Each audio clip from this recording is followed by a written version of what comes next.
morning students. I'm Ms. Kiran Goswami, MSc in Mental Health Nursing. In today's class we will see about the institutionalization versus deinstitutionalization. Okay, so here in the previous classes I have told about the institutionalization and deinstitutionalization ना means इसका meaning क्या है. Institutionalisation that means कोई भी patient है उसको hospital में care provide करना, ठीक है. और deinstitutionalization that means after the discharge from the hospital we have to give care to the patient in the community area, ठीक है. मीन्स फैमिली में, होम इन्वायरमेंट में केयर प्रोवाइड करना पेशेंट का क्या कहलाता है, डीइंस्टीट्यूशनलाइजेशन. मतलब कि after the discharge of the institute we can provide care to the home और community area, that is what deinstitutionalization, ठीक है. और इंस्टीट्यूशनलाइजेशन दैट मीन्स किसी इंस्टीट्यूट लाइक हॉस्पिटल में केयर प्रोवाइड करना. Okay, so here before World War II effective medication were largely unavailable and the mentally ill were separated from the community and housed in institution for the protection of the patients as well as society.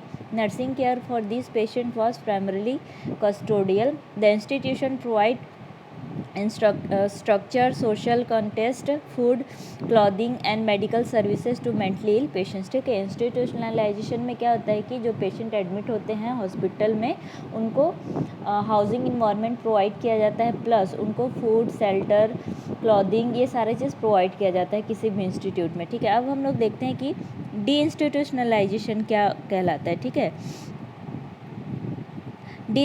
यहाँ पे देखना fourth line. Deinstitutionalization was both a historic fact and a set of legal mandates governing that treatment of mentally ill person. In deinstitutionalization policy, people who formerly required long hospital stays become able to leave the institutions and return to their communities and homes, ठीक है. डीइंस्टीट्यूशनलाइजेशन में क्या होता है कि जो भी patient रहते हैं अगर वो एबल रहते हैं डिस्चार्ज के बाद हॉस्पिटल से, मतलब रिकवरी के बाद कहाँ रहने के लिए, कम्युनिटी एरिया में या तो फिर होम में रहने के लिए एबल रहते हैं, ऐसे पेशेंट का क्या कर दिया जाता है, किसी भी इंस्टीट्यूट से या तो फिर हॉस्पिटल से इनका डिस्चार्ज कर दिया जाता है और उनको कहाँ रखा जाता है, कम्युनिटी एरिया में या तो फिर होम इन्वायरमेंट में. ओके, और वहीं पेशेंट को क्या कहते हैं, नर्सिंग केयर या तो फिर केयर प्रोवाइड किया जाता है. Okay, so here we will see 3 essential components of the sound deinstitutionalization process, ठीक है. तो पहले हमने deinstitutionalization पढ़ रहे हैं ना, तो इसके 3 essential components है, ठीक है. First is what, you have to remember this. okay, prevention of inappropriate mental hospital admission through the provision of community facilities, ठीक है. जो भी पेशेंट हॉस्पिटल से डिस्चार्ज हुए हैं, कम्युनिटी एरिया में आए हैं, उनको कम्युनिटी फैसिलिटीज़ हम लोग को क्या करना है, प्रोवाइड करना. मतलब कि कम्युनिटी बेस्ड उनको क्या करना है, केयर प्रोवाइड करना है. लाइक क्या क्या हो सकते हैं कम्युनिटी बेस्ड केयर, जो कि अपन घर पे या तो फिर कम्युनिटी एरिया में प्रोवाइड करते हैं. सपोज करते हैं अपन फर्स्ट एड, ठीक है. फर्स्ट एड क्या कर सकते हैं, पेशेंट को प्रोवाइड कर सकते हैं, या तो फिर कोई सर्वे ले सकते हैं और पेशेंट का घर जाकर हम लोग क्या करते हैं, सर्वे ले सकते हैं, उनका हिस्ट्री टेकिंग ले सकते हैं, मेंटल स्टेटस एग्जामिनेशन कर सकते हैं, न्यूरोलॉजिकल एग्जामिनेशन कर सकते हैं, और ये आइडेंटिफाई कर सकते हैं कि कोई भी फैमिली है उनमें से किसी मेंबर्स को मेंटल डिसऑर्डर्स तो नहीं हैं. अगर हैं तो उनको क्या कर सकते हैं, हम लोग रिफ़र कर सकते हैं किसी भी मेंटल हॉस्पिटल या तो फिर क्लिनिक में, ठीक है, चेकअप के लिए. तो ऐसे अपन क्या कर सकते हैं, डी इंस्टीट्यूशनलाइजेशन में लाइक कम्युनिटी एरिया में केयर प्रोवाइड कर सकते हैं किसको, पेशेंट को who is suffering from mental illness. Okay, so first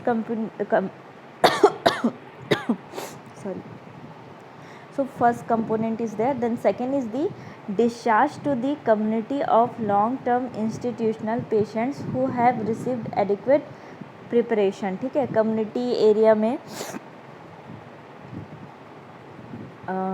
discharge to the patient, ठीक है. मतलब कि जो भी पेशेंट है इंस्टीट्यूशन में एडमिट है, लाइक कोई हॉस्पिटल में एडमिट है, अगर वो कम्युनिटी बेस्ड केयर प्रोवाइड करने के लिए एबल है तो उनको हॉस्पिटल से क्या कर देना है, डिस्चार्ज कर देना है और उनको कम्युनिटी बेस्ड केयर प्रोवाइड करना. Okay, then establishment and maintenance of community support system of non institutionalised patients, ठीक है।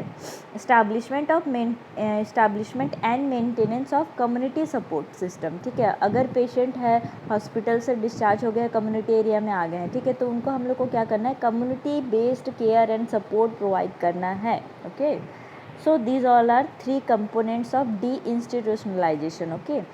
So next we will see about the positive and negative effects of deinstitutionalization, ठीक है। तो सबसे पहले हम लोग देखते हैं positive effect of deinstitutionalization, okay. First is what, positive effect क्या हो सकता है पेशेंट को कम्युनिटी एरिया में केयर प्रोवाइड करने का। First is allowed for the integration of family and social system in care of patients, ठीक है। कहते हैं ना कि अगर नर्स और डॉक्टर के साथ साथ अगर हम लोग फैमिली मेम्बर्स को इन्वॉल्व करें तो पेशेंट का रिकवरी क्या होता है, जल्दी होता है, ठीक है। पेशेंट जल्दी से ठीक होता है क्योंकि उसको फिजिकल के साथ साथ इमोशनल सपोर्ट भी प्रोवाइड होता है ना। तो अगर पेशेंट कम्युनिटी एरिया में रहेगा तो और ज़्यादा चांसेस रहते हैं कि वो क्या कर सके, रिकवर हो सके, ठीक है, क्योंकि वहाँ पे फैमिली मेम्बर्स और सोशल सिस्टम भी सपोर्ट भी प्रेजेंट है ना पेशेंट के पास, okay. So better care would be provided to mentally ill patients in their home communities surrounded by those who were not mentally ill, ठीक है। जो भी उसके फैमिली मेम्बर्स हैं जो कि क्या है, मेंटल इलनेस से सफ़र नहीं कर रहे, ठीक है, उनके थ्रू पेशेंट को क्या कर सकता है, क्या हो सकता है, बेटर केयर प्रोवाइड हो सकता है, ओके।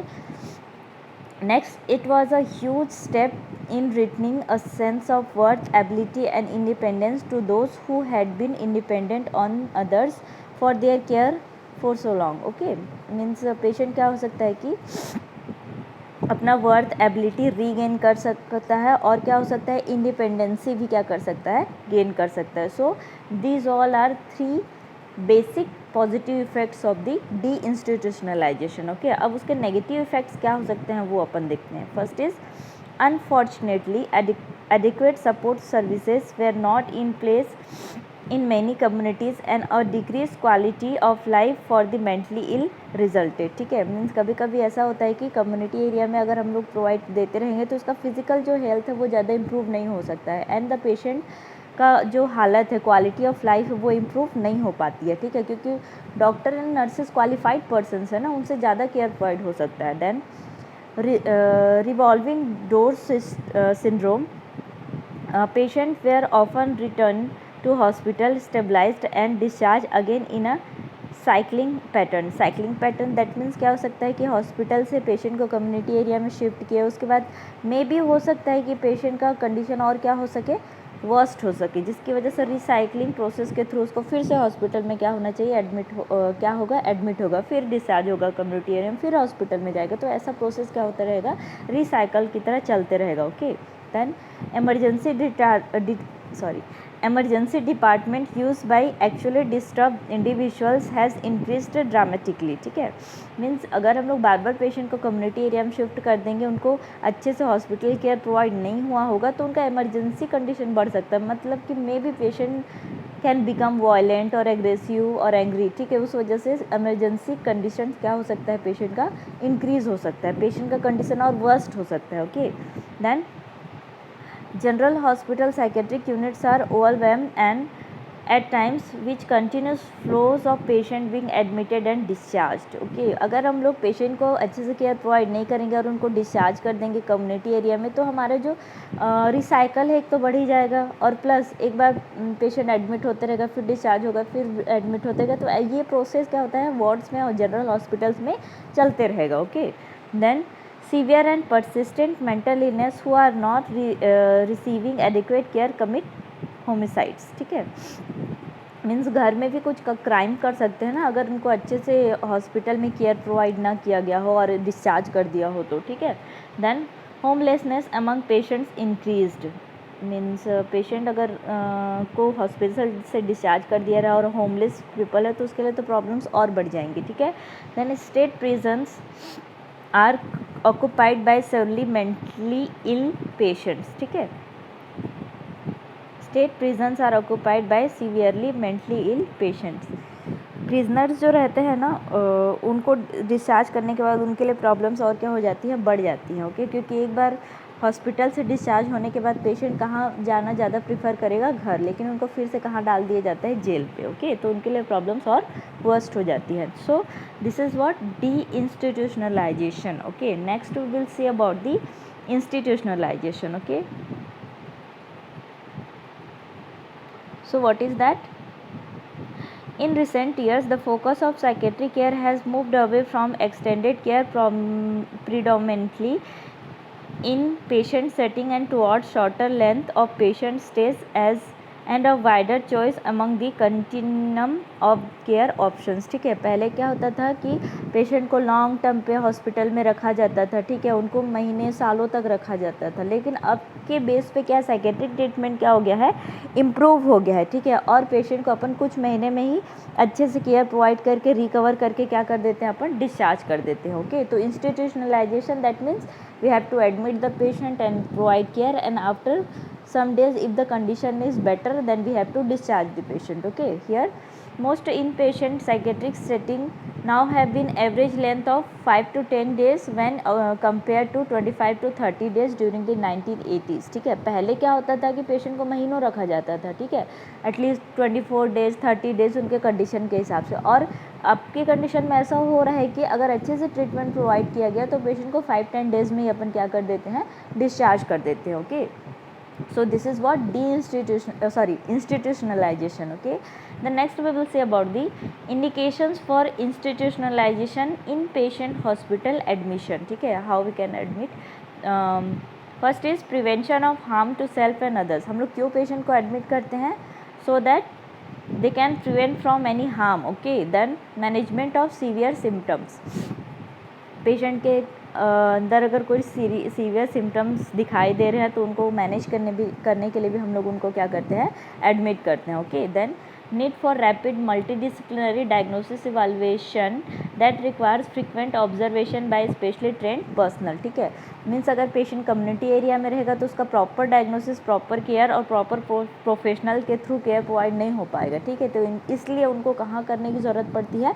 हॉस्पिटल में एडमिट करने की कोशिश करनी पड़ती है। ठीक है, that is what institutionalization. Okay, the next we will say about the treatment objectives. ठीक है, treatment how we can provide rapid evaluation and the diagnosis. जो भी पेशेंट है साइकेट्रिक हॉस्पिटल या फिर क्लिनिक में एडमिट हो रहे हैं उनका क्या किया जाता है? तुरंत observation, examination, then treatment provide किया जाता है। ओके, और सॉरी डायग्नोस कर ट्रीटमेंट प्रोवाइड किया जाता है। Then decreasing behaviour that is dangerous to self and others. ठीक है, सबसे पहले ज़्यादा फोकस किस पे किया जाता है? Behaviour of the patient. ठीक है, पेशेंट के बिहेवियर को सबसे पहले हम लोग असेस करेंगे, डायग्नोस करेंगे, then we have to prevent. Okay, then preparing the patient and significant caregivers to manage patient's care in a less restrictive setting। ठीक है, पेशेंट को और उनके केयर गिवर को हम लोग को क्या करना है? प्रिपेयर करना है कि वो केयर प्रोवाइड करें।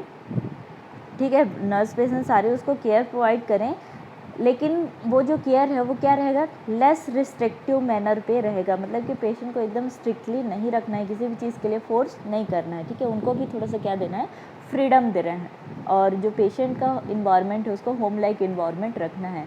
ठीक है, then arranging for effective after care to facilitate continued improvement in the patient's condition and functional level. ठीक है, अगर पेशेंट है हॉस्पिटल से ठीक हो गया, फिर इसको डिस्चार्ज करने की कंडीशन है, तो उस कंडीशंस पे भी पेशेंट को क्या करना है? अपन को फॉलोअप के लिए बोलना है, क्योंकि अगर पेशेंट का कंडीशन फिर से ख़राब हुआ या तो फिर से कुछ उसमें सिम्टम्स हो तो फॉलोअप के थ्रू फिर से हॉस्पिटल में क्या कर सके? एग्जामिनेशन करवा सके। ठीक है, सो ये सारे चीज़ फैसिलिटीज़ अपन को इन पेशेंट डिपार्टमेंट में या तो फिर हॉस्पिटल में या तो फिर इंस्टीट्यूशनलाइजेशन में पेशेंट को क्या करना है? प्रोवाइड करना है। So this is all about the institutionalization and the deinstitutionalization। okay, this is very important topic। okay, it can come your exam। okay, so thank you students।